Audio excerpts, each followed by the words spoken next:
All right, so this is how to use your calculator to find the quadratic given any 3 points. If you have, let's say, a quadratic that goes through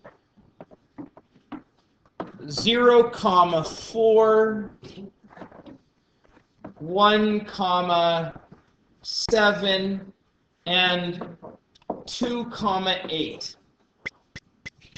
And I know that it goes through those 3 points. I don't know if any of those is the vertex. I just know that my calculator goes through those 3 points. What we're going to do is we're going to let the calculator find the equation for us.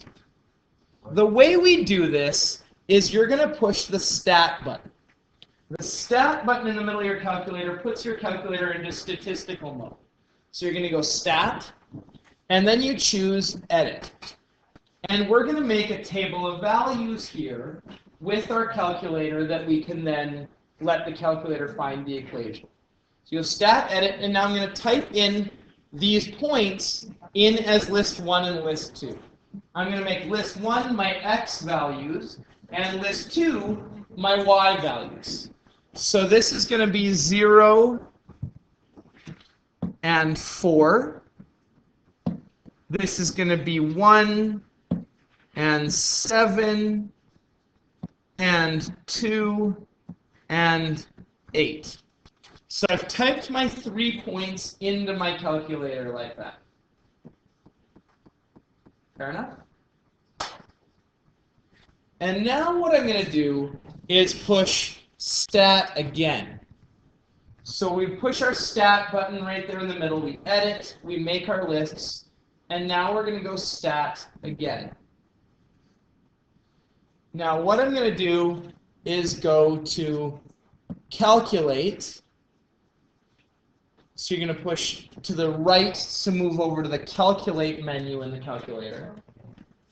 And then you're going to go down to quadrag, Q-U-A-D-R-E-G, and that means quadratic regression. You hit enter here, and now you need to tell it, well, we don't even need to tell it anyway, just hit enter. You probably get this crazy menu on your calculator. So you might get a menu that says some things. Just go down in the menu to calculate and hit enter. So they said the equation is ax squared plus bx plus c, and then it tells you my value for a is -1.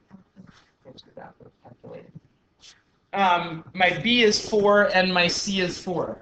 So this is the equation y equals -1x squared plus 4x plus 4. Fair enough? So again, the calculator just did that for me. I didn't have to do anything other than know the right buttons to push. Let's look at another example. Let's say that I know that my vertex... Oh, here's another example right here. So this is a 20-2 example where they've told me the x-intercepts and the y-intercept. So for this one, again, you push your stat button, hit edit, and now I'm going to type in my 3 points. -8, 0,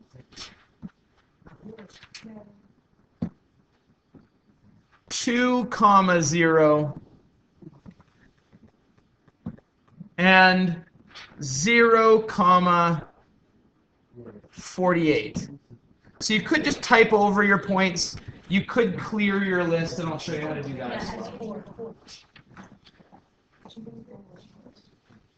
So now that I've put in these 3 points, again, what I'm going to do is go stat, over to my calculate, down to quadratic regression. I hit enter, and now I'm going to go, and actually I'm going to show you guys a little bit of a trick here as well. I'm going to type in L1, so you push your second and 1, then your comma, which is right above 7, L2, comma And then this part's a little bit button pushy, and don't worry, you can watch the video to see it again. Vars, y vars, function y1.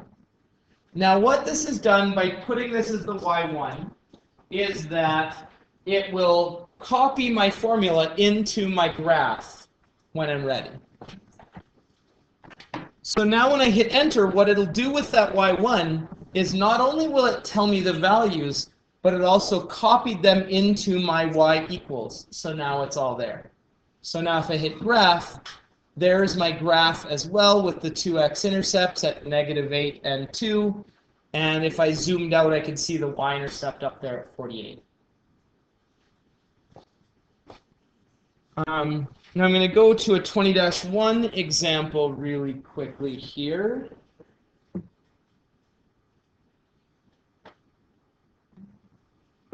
All right, so here's one where they gave me the vertex and a point, but I don't have 3 points. Remember, it needs 3 points to be able to do this trick.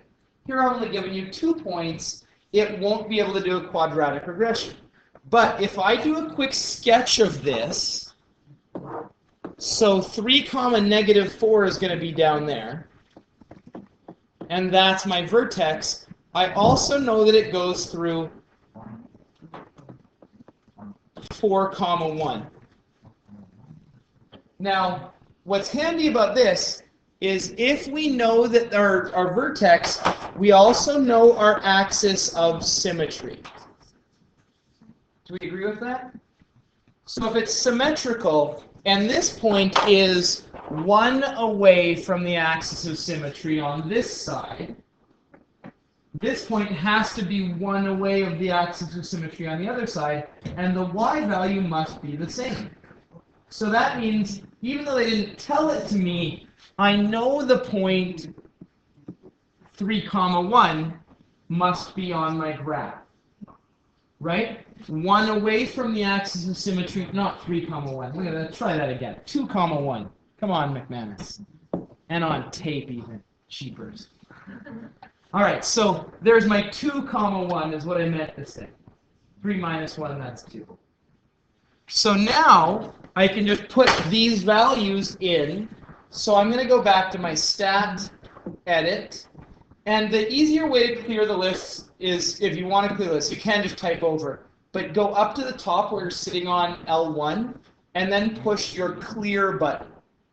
Do not push your delete button, or you will actually delete the list and lose it. It's okay if you lose it. You can clear your memory to get it back. But usually when I've had problems with this, it's because people have deleted their lists. So you just push clear. But so I'm going to type this in. So 2, 1, and then down to here 4, 1, and then down to 3, -4. And the points don't need to be in like order or anything. They can just be wherever you want them. And now again, you're going to push stat over to calculate. Go down to quad reg,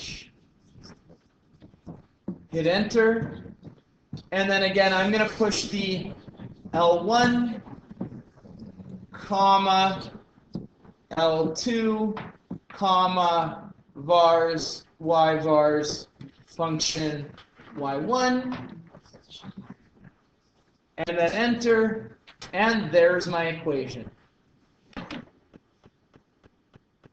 Now, as a bonus point, if you needed to turn that into vertex form, you could just look at the graph, use your calculator, second calc minimum. I'm going to scroll over here, up there, scroll to the right here, somewhere where I'm past the minimum, enter, enter, and there it'll tell me my vertex. Now again, your calculator will occasionally do some weird rounding. This really just means 3. So this is going to be at x minus 3 minus 4, and my a value I knew because that was the same a value here. So this is going to be 5x minus 3 squared minus 4. All done on your calculator without having to know what you're doing at all.